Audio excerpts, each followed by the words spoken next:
Halo Flickers, welcome to Snakeflix. Dengan bangga kami mempersembahkan kepada kalian ulasan film berjudul War Dogs. Menceritakan tentang seorang pemijat berlisensi yang bingung dengan kehidupan serba kecukupannya. Terlebih suatu hari kekasihnya mengumumkan bahwa ia baru saja mengandung anak mereka berdua. Keterbatasan ekonomi membuat pemijat ini harus memutar otaknya untuk mencari uang tambahan. Hingga suatu hari dirinya kembali bertemu dengan sahabat lamanya yang merupakan seorang penjual senjata. Dari yang dahulunya seorang pemijat, akhirnya ia memutuskan untuk membantu temannya menjual senjata yang tanpa diduga usaha mereka berkembang dengan sangat baik. Bagaimana? Penasaran bukan? So, without any further ado, let's get into it. Scene dibuka pada 1 Januari 2008. Terdapat seorang pria yang baru saja dikeluarkan dari bagasi mobil setelah dirinya diculik. Pria itu benar-benar dalam keadaan bonyok, bahkan orang yang menculiknya mendodongkan senjata kepadanya. Tetapi pria itu tahu senjata tersebut berjenis Jericho 941. Semua orang bisa membelinya di pasar gelap seharga $300 dan pria yang diculik itu bernama David Pecos. Ia seorang pedagang senjata internasional. Dirinya bisa menghitung berapa jumlah total harga perlengkapan satu anggota militer Amerika yang bertugas di Irak dan Afghanistan. Apabila diperkirakan setiap satu anggota bernilai $17.500. Itu berarti negara Amerika menghabiskan uang pajak mereka sebesar $4,5 miliar setiap tahunnya hanya untuk membantu negara yang sedang berjuang di medan perang. Lalu Sin bergerak kepada David yang ternyata bekerja sebagai pemijat terapis berlisensi.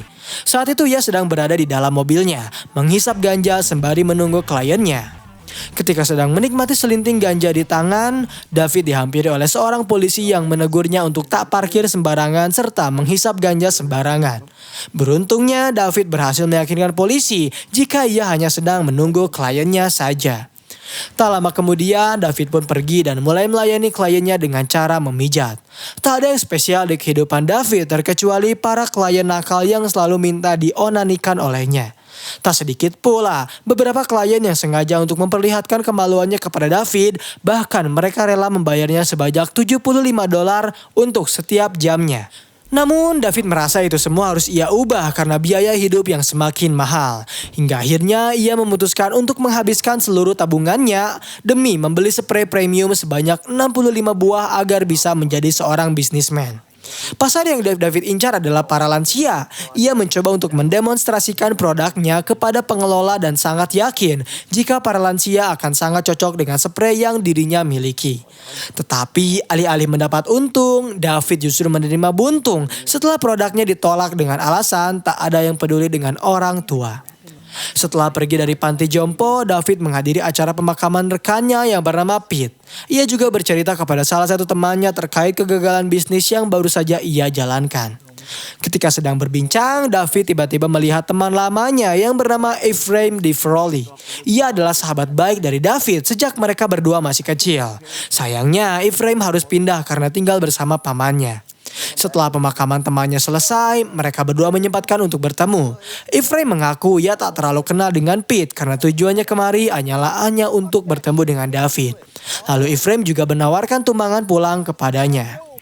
Di tengah perjalanan, David bertanya mengapa Ephraim kembali dari LA. Ephraim menjawab jika ia bekerja kepada pamannya untuk menjual berbagai macam senjata dari hasil lelang kepolisian.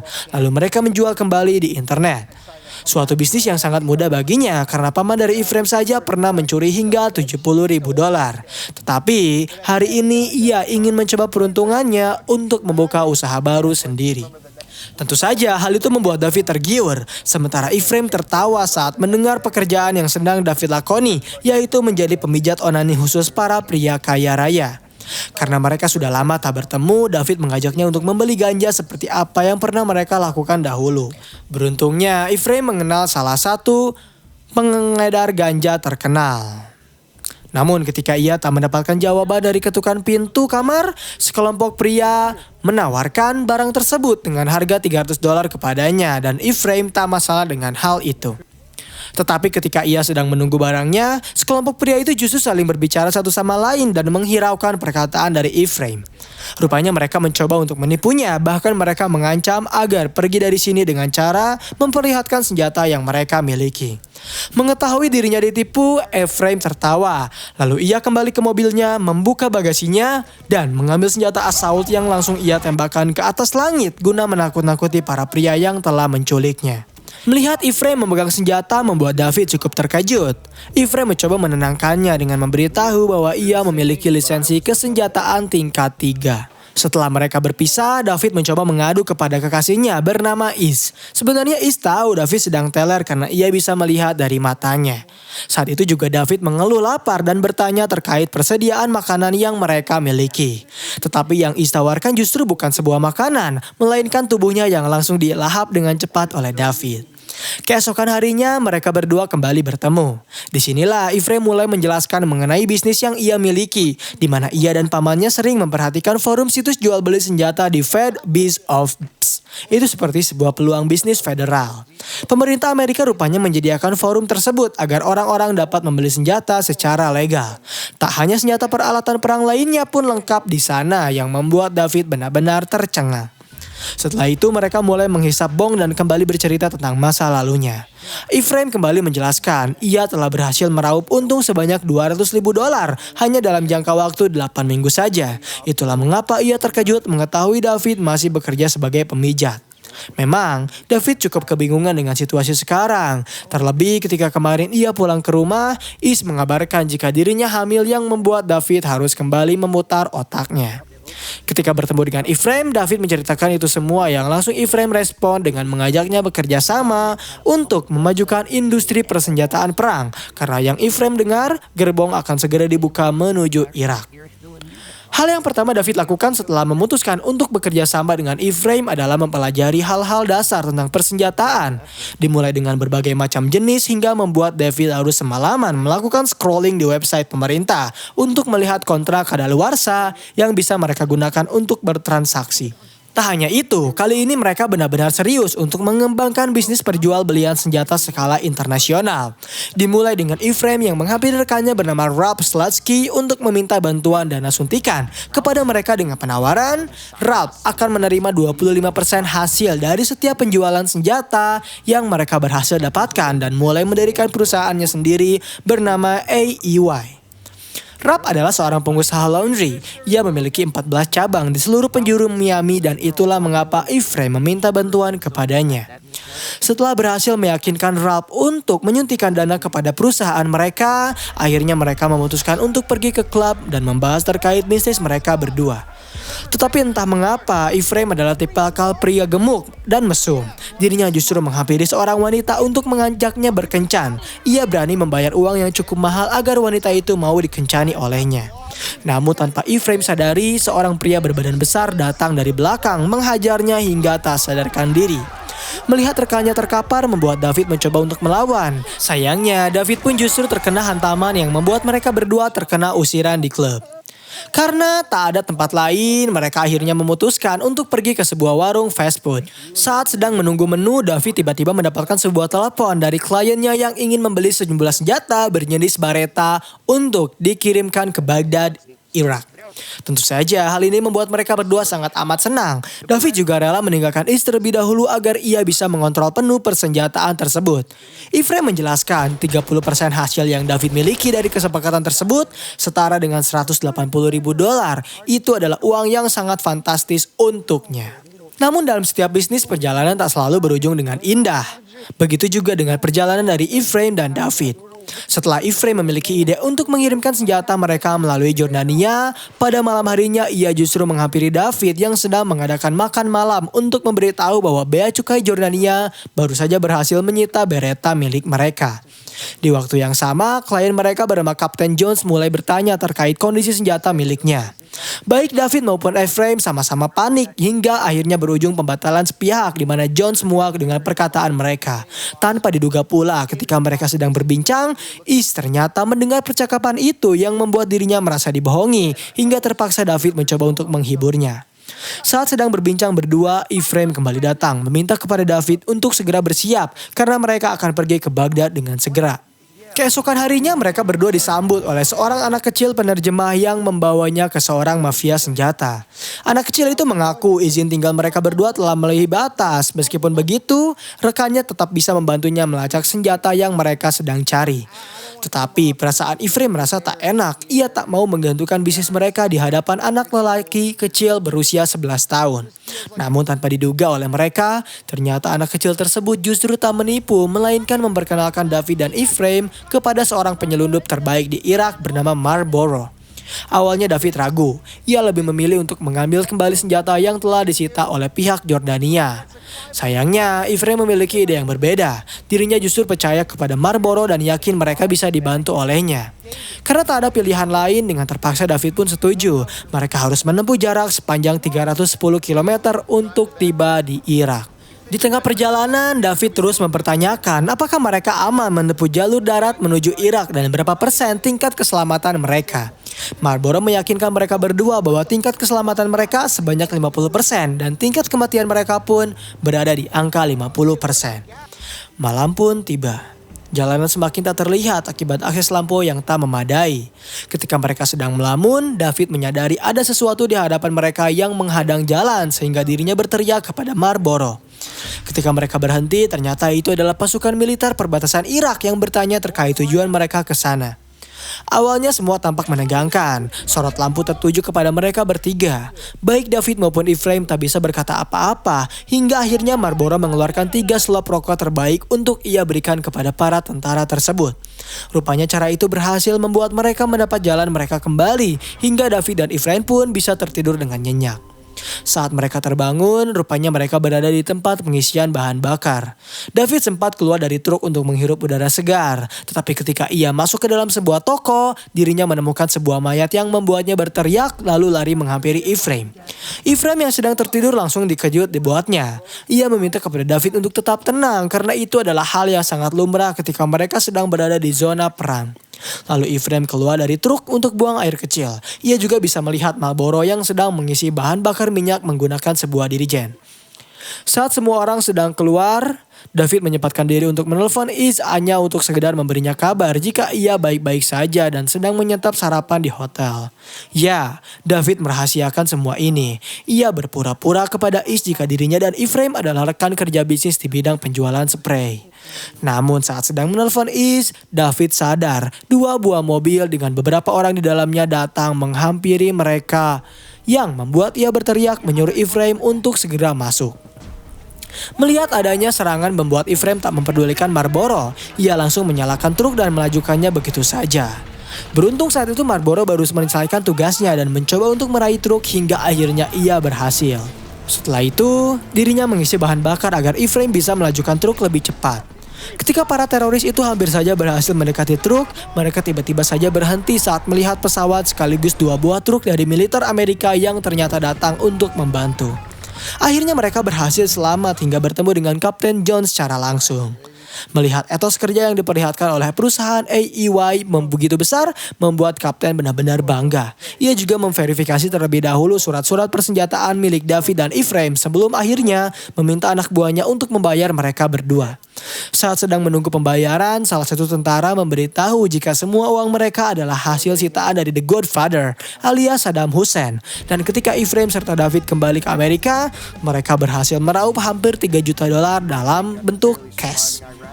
Mereka langsung menghabiskannya dengan membeli mobil, sebuah unit apartemen bersama hingga membangun secara resmi perusahaan AEY. Tentunya David sangat ingin membahagiakan Is dan anaknya. Tak hanya mereka berdua saja yang mendapatkan kekayaan melimpah, Ralph pun merasakannya. Para investor sangat senang karena value perusahaan meningkat hingga ke angka $10 juta. Keesokan harinya, Ephraim mulai menginterview dan menjelaskan kepada para pegawai baru dari AEY bagaimana teknis serta tata cara menjual senjata. Ia juga mengilustrasikan David sebagai orang yang dahulu bekerja sebagai pemijat onani para orang kaya, kini menjadi orang kaya sungguhan. Tetapi ada satu pegawai yang bertanya apa kepanjangan dari AEY. Padahal baik David maupun Ephraim tak pernah mengidekan hal tersebut.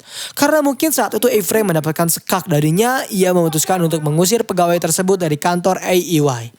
Pada malam hari saat David sedang tertidur, ia mendengar suara tangisan bayinya yang membuat David refleks terbangun dari kasur untuk memeriksa.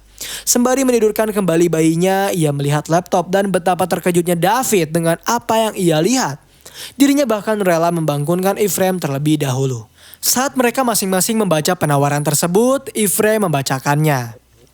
Pentagon meminta kepada mereka beberapa jenis persenjataan militer berupa 3.600 senapan SVD sniper, 1 juta granat GP30 dan 45.000 SKO rudal pesawat. Tak hanya itu, yang lebih mencengangkan lagi adalah ketika mereka menginginkan 100 juta amunisi AK-47 yang membuat David dan Ephraim benar-benar termenung. Mereka tak memiliki bahan persenjataan sebanyak itu, hingga akhirnya mereka memutuskan untuk pergi ke Vegas X, tempat di mana pemasok terbesar di dunia berkumpul. Mereka bertanya dari satu vendor ke vendor lainnya mengenai ketersediaan mereka untuk mengadakan 100 juta amunisi AK-47. Namun sayang sekali usaha mereka masih belum bisa membuahkan hasil. David stres. Pentagon ingin barang tersebut secepatnya untuk memasok pasukan perang mereka di Afghanistan dan Irak selama 30 tahun. Hingga ketika David sedang terdiam di sebuah kasino, ia dihampiri oleh seorang pria yang sangat dikenali olehnya. David langsung menghampiri kamar Ephraim untuk memberitahu jika Henry Rirad sedang menunggu mereka di kasino. Bagi yang belum tahu, Henry adalah pedagang senjata skala internasional yang telah dianggap sebagai legend. Namanya melambung di mana-mana sehingga membuat mereka tak ragu untuk bekerja sama dengannya. Saat itu, Henry memberi tawaran kepada mereka 10 sen untuk setiap butir peluru yang akan mereka dapatkan. Henry juga mengaku ia memiliki amunisi peluru tersebut di negara Albania dan ia siap untuk mengirim mereka ke sana. Sebelum menerimanya, mereka berdua berdiskusi terlebih dahulu. Ephraim sangat ingin mengambil tawaran itu karena kesempatan takkan pernah datang 2 kali. David yang masih awam dalam hal ini hanya bisa mengikuti langkah dari Ephraim. Hingga akhirnya mereka berdua menghampiri Henry di kamarnya dan setuju untuk mengambil tawaran tersebut.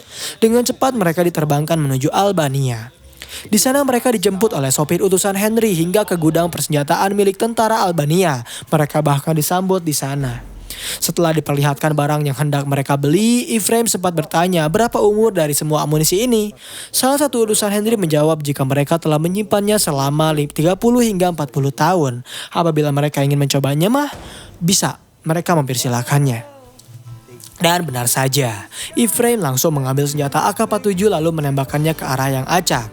Setelah berhasil mendapatkan pemasok yang cukup besar, akhirnya mereka langsung membuatkan draft penawaran kepada pemerintah. Sembari menunggu kabar, David memutuskan untuk membawa Is dan anaknya ke pantai untuk berlibur. Ketika mereka sedang tertawa bahagia, Ephraim tiba-tiba mendatanginya untuk memberitahu jika Pentagon telah menerima penawaran mereka, yang artinya ini adalah kesepakatan terbesar yang pernah mereka dapatkan semasa berdirinya AEY. Karena kini mereka berurusan dengan pemerintah, AEY akan mendapatkan audit secara langsung, sehingga mereka diminta untuk melakukan pembukuan kas perusahaan 3 tahun terakhir. Hal inilah yang membuat mereka sedikit lelah, karena David harus membuat buku kas besar, laporan perbankan pesanan, hingga pembelian palsu. Mereka juga harus menghadap ke auditor mengenai draft yang telah mereka buat. Sebelum mereka masuk ke dalam, Ephraim mengajak David untuk menghisap ganja terlebih dahulu agar membuat mereka tenang. Tetapi setelah auditor meneliti lebih lanjut, ternyata perusahaan AEY harus membayar pajak yang cukup besar. Selisihnya dengan kompetitor terendah adalah 53 juta dolar.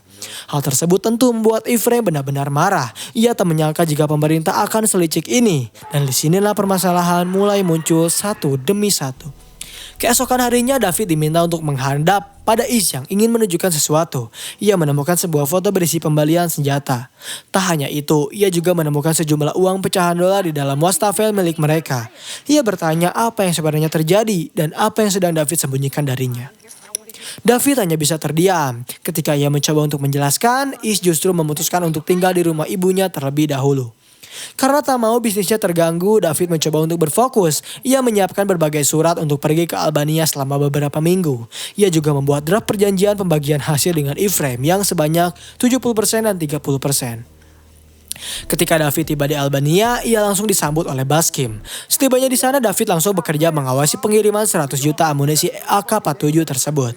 Sementara Ephraim, ia justru sedang berpesta bersama para pelacurnya di Liverpool yang membuat David kesal karena ia bekerja keras di sini, sedangkan Ephraim bersenang-senang di sana. Masalah kedua kembali terjadi ketika David baru menyadari jika ternyata mereka ditipu oleh Henry mengenai amunisi yang baru saja mereka beli. Seharusnya Henry tahu jika pemerintah Amerika takkan pernah mau menggunakan produk dari negara Cina, sedangkan amunisi senjata yang mereka beli terdapat beberapa bahasa Cina di dalam boxnya. Hal inilah yang membuat mereka kebingungan. Ketika mereka mencoba bertanya kepada Henry, ternyata Henry angkat tangan dari masalah ini. Mau tak mau, Ephraim harus mendatangi David untuk berkonsultasi. Selagi menunggu Ephraim, David mencoba mencari pasukan lain dari Eropa Timur. Naasnya, ia tetap gagal. Ketika Ephraim tiba, ia langsung memberikan idenya, yaitu bagaimana jika mereka mengubah packingan asli dari amunisi tersebut. Ephraim mencontohkan handuk yang David kenakan. Handuk itu kini berasal dari Turki dan ketika labelnya dicabut, maka handuk tersebut berasal dari Albania. Dan ternyata David setuju. Mereka lantas langsung bertemu dengan Baskim yang memiliki kenalan dalam bidang pengemasan barang ulang.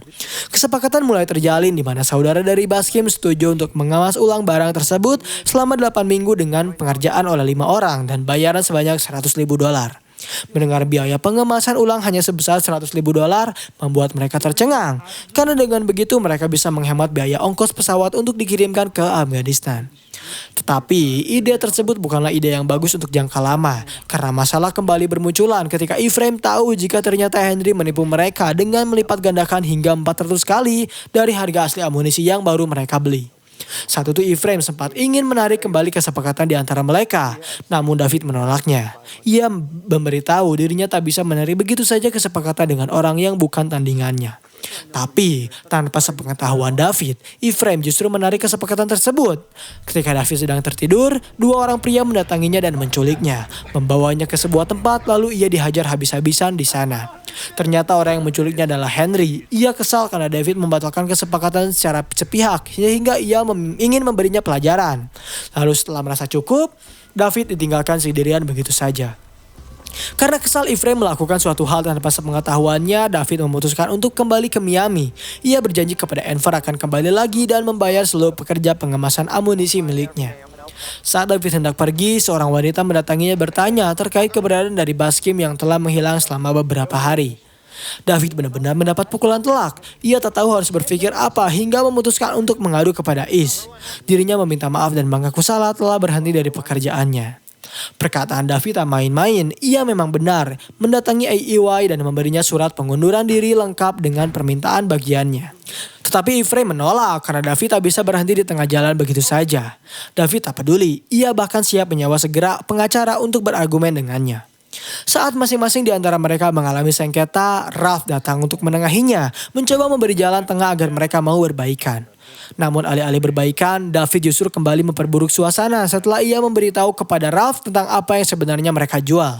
Ephraim pun sempat memperingati David jika mereka berdua akan tewas. Dan benar saja, tak lama kemudian David mendapat telepon dari New York Times yang ingin mewawancarainya terkait pengemasan barang palsu amunisi senjata pada Pentagon. Mereka berdua telah ditunggu oleh FBI di bawah lantai apartemen mereka. Dan setelah memulai beberapa proses, akhirnya Ephraim didakwa bersalah dengan 70 tuntutan tuduhan penjara kejahatan federal. Sementara David hanya mendapat kurungan waktu tahanan rumah selama 4 bulan karena telah mengaku bersalah. Setelah itu David memutuskan untuk kembali menjalani profesinya sebagai pemijat terapis internasional. Setelah David keluar dari sebagai tahanan rumah, ia dihampiri oleh Henry yang ingin berterima kasih karena ternyata David tak melibatkan namanya saat ia diinterogasi. Sebagai ganti, Henry ingin memberi uang yang cukup banyak untuknya. Sebelum David menerimanya, ia bertanya kepada Henry terkait keberadaan dari Baskim. Namun Henry menolak untuk menjawabnya bahwa ia tak perlu ragu terkait keberadaan dari Baskim. Dan film War Dogs pun berakhir di sini. Terima kasih telah menonton video pembahasan film kali ini. Bagaimana tanggapan kalian? Komen di bawah untuk rekomendasi film atau seri selanjutnya. Klik tombol subscribe untuk mengikuti perkembangan channel ini dan klik tombol like jika kalian menyukai video pembahasan kami. Dan sampai bertemu kembali di film selanjutnya.